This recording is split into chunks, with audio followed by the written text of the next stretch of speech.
예배와 교육을 기초로 선교를 지향하는 드림교회 성도 여러분, 여러분을 주님의 이름으로 축복합니다. 우리 함께 이 영상을 통해서 속회공과 나누실 말씀, 신약성경 사도행전 7장 54절로 8장 3절까지의 말씀입니다. 우리 먼저 함께 이 본문을 같이 읽어봅니다.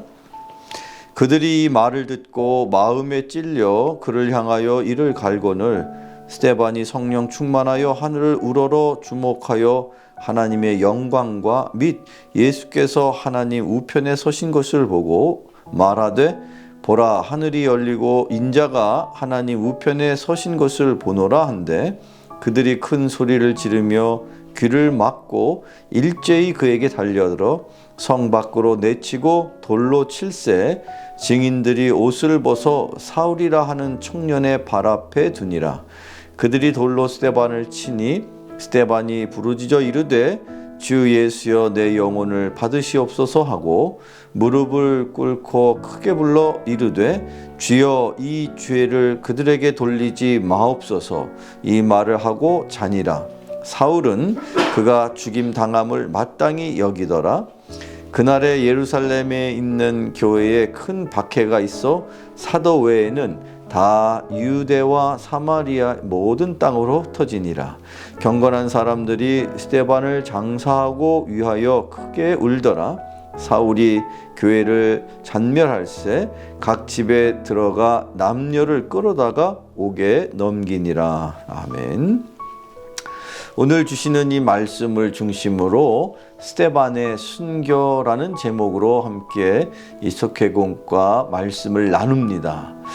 2000년에 지나온 기독교의 역사 속에서 어찌 보면 최초의 순교자라고 할 수 있는 스데반 집사의 이야기, 초대 기독교의 역사 속에 이 사도행전을 통해서 당시의 우리가 모습을 떠올리며 과연 이 스데반의 순교의 모습을 통해 우리가 교훈을 얻게 된다면 과연 어떤 교훈을 얻을 수가 있을까요?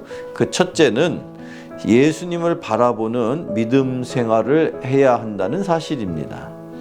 오늘 조금 전에 읽었던 본문 중에서 55절과 56절 다시 한번 읽어보죠.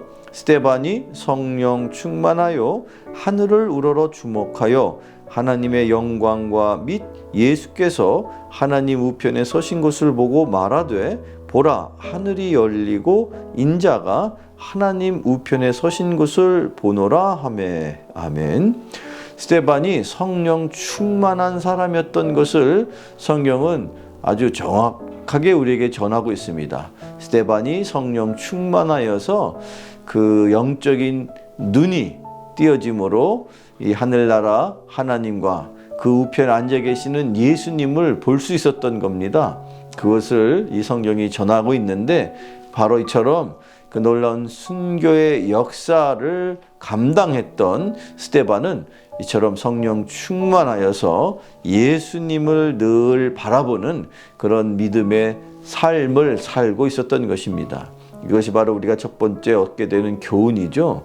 계속해서 제가 준비한 말씀 중에 빌립보서 2장 5절을 읽어보면 너희 안에 이 마음을 품으라 곧 그리스도 예수의 마음이니. 아멘.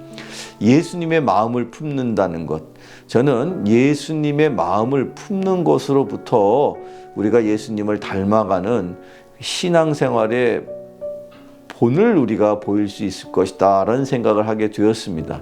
스데반도 그렇게 예수님을 바라보면서 그 예수님의 마음을 마음에 품고 예수님의 마음을 닮아가고자 살았던 것, 그것을 성경은 성령 충만하였다라고 그렇게 우리에게 전하고 있습니다. 늘 예수님의 마음을 품고 성령 충만한 삶을 살아가시는 우리 교우 여러분 되시기를 주님의 이름으로 축원합니다. 자, 두 번째, 오늘 이 본문을 통해서 우리가 얻게 되는 두 번째 교훈은 무엇입니까? 두 번째는 핍박하는 사람을 용서하는 믿음을 배워야 한다는 사실입니다. 여러분, 용서한다는 것 참으로 어려운 일이죠. 그러나 우리의 믿음이 심지어 우리를 핍박하는 사람조차도 용서할 수 있는 믿음이어야 한다는 것을 오늘 우리가 읽은 이 본문 중에서 살펴보게 된다는 것이죠. 자, 계속해서 사도행전 7장 59절에서 60절의 말씀을 다시 한번 보겠습니다. 그들이 돌로 스데반을 치니 스데반이 부르짖어 이르되 주 예수여 내 영혼을 받으시옵소서 하고 무릎을 꿇고 크게 불러 이르되 주여 이 죄를 그들에게 돌리지 마옵소서 이 말을 하고 자니라. 아멘. 조금 전에 읽은 이 표현에서 이 본문에서 스데반이 자니라 그렇게 표현되어 있는데 사실은 스데반이 이제 생을 다했다라는 의미겠습니다. 스데반이 당시에 그 유대인들에게 돌로 그렇게 죽임을 당한 것입니다. 돌팔매질을 당한 것입니다. 그런데 그 순간에도 그가 성령 충만함으로 스데반은 그에게 돌을 던지는 유대인들에게 하나님 저들의 죄를 용서해 주십시오라는 그런 놀라운 기도를 하고 있습니다. 자, 어떻게 과연 그런 기도가 가능할까요? 원망할 수도 있고 또 그들을 향하여서 오히려 반항할 수도 있는 그런 상황인데 절대로 스데반 집사는 그런 행동을 보이지 않았던 것입니다. 그것을 마치 자신의 운명처럼 받아들이면서 혹여 예수님께서도 십자가상에서 그 십자가 밑에 그들을 향하여서 하나님 저들을 용서해 주십시오. 저들이 알지 못하기 때문에 그런 잘못을 행하고 있습니다. 이렇게 기도하셨던 것처럼 스데반 집사도 그를 향하여 돌을 던지는 유대인들을 향하여 하나님께 그들의 죄를 용서해 달라고 기도하고 있다는 사실입니다. 자, 이것을 통해서 우리의 진정한 믿음은 심지어 우리를 핍박하는 사람조차도 용서할 수 있어야 됨을 우리가 깨닫게 된다는 것이죠. 제가 준비한 말씀 골로새서 3장 13절에 이런 말씀이 기록되어 있습니다. 누가 누구에게 불만이 있거든 서로 용납하여 피차 용서하되 주께서 너희를 용서하신 것 같이 너희도 그리하고 이 모든 것 위에 사랑을 더하라. 이는 온전하게 매는 띠니라. 아멘. 자, 주님께서 우리를 용서하신 것처럼 비록 우리를 핍박하는 자에게도 용서하라는 말씀을 다시 한번 우리가 기억합시다. 하나님께서 우리를 용서해 주시지 않았습니까? 그런 용서를 먼저 받은 자로서 또한 우리 주변에 누구라도 심지어 우리를 핍박하는 사람조차도 용서할 수 있는 그런 굳건한 믿음이 여러분의 삶 속에 더욱더 세워지기를 축원합니다. 끝으로 세 번째, 우리는 이 스데반의 순교의 사건을 통해서 또한 어떤 교훈을 얻을 수 있을까요? 그 세 번째는 박해를 각오하는 신앙생활을 할 수 있는 저와 여러분이 되어야 한다는 사실입니다. 여러분, 베드로전서 4장 16절에 읽어보면 만일 그리스도인으로 고난을 받으면 부끄러워하지 말고 도리어 그 이름으로 하나님께 영광을 돌리라. 아멘. 사도 베드로는 당시 고난받고 박해를 통하여 어려움에 빠져 있었던 초기 교인들에게 그 고난을 통해서 오히려 하나님께 영광을 돌릴 수 있어야 된다. 고난을 부끄러워하거나 박해를 피하려 하기보다는 그 고난과 박해를 통해서도 하나님은 영광을 받으실 수 있다. 그렇게 말하고 있습니다. 자, 우리 이 코로나 팬데믹으로 인해서 신앙생활하는 저와 여러분의 신앙이 과연 어떤 신앙으로 우리의 삶이 계속해서 나아가야 할까요? 우리 주변이 교회 다니는 사람을 때로는 오해하고 때로는 시기 질투하고 심지어 박해하는 그런 상황이 펼쳐질지라도 과연 우리가 그들을 맞상대하면서 그들을 우리가 어떻게 대해야 되겠습니까?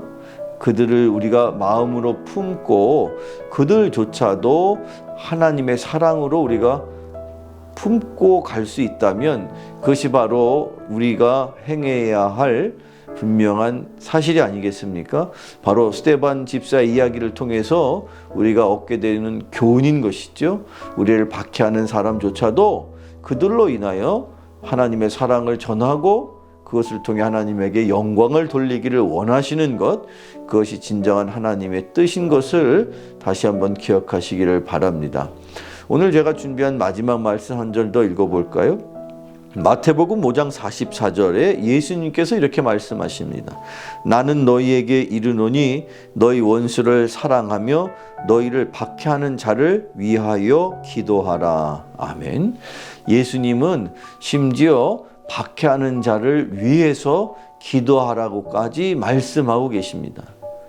우리가 이 세상의 빛이요 소금이라 라고 주님이 말씀하셨다면 우리 주변에 심지어 우리를 힘들게 하고 어렵게 하고 여러 가지로 우리를 불편하게 만드는 이 모든 세상을 우리가 품고 기도할 수 있다면 그것이 바로 이 스데반 집사의 그 순교의 장면을 통해서 우리가 깨닫게 되는 교훈일 것입니다. 오늘 다시 한번 이 어려운 시국 속에서 순교의 모습을 보여주었던 그 스데반 집사의 이야기를 통해 다시 한번 우리의 신앙을 되돌아볼 수 있는 저와 여러분 되시기를 주님의 이름으로 축원합니다. 기도하겠습니다. 사랑의 하나님 감사합니다. 과거 2000년 전 그 스데반 집사의 모습을 통하여 이 시대를 살고 있는 우리 그리스도인들의 삶을 되돌아봅니다. 때로 힘들고 어려운 박해와도 같은 상황 속에서라도 그들을 향하여 주의 사랑을 품고 중보하며 기도할 수 있는 저희들이 되게 하시고, 특별히 예수님께서 심지어 너희 원수를 위하여서도 기도하라 하셨던 것을 기억하며 우리가 더욱 세상을 향하여 중보하며 기도할 수 있는 우리 드림의 교회 모든 교우들 되게 하여 주시옵소서. 예수님의 이름으로 기도하옵나이다. 아멘.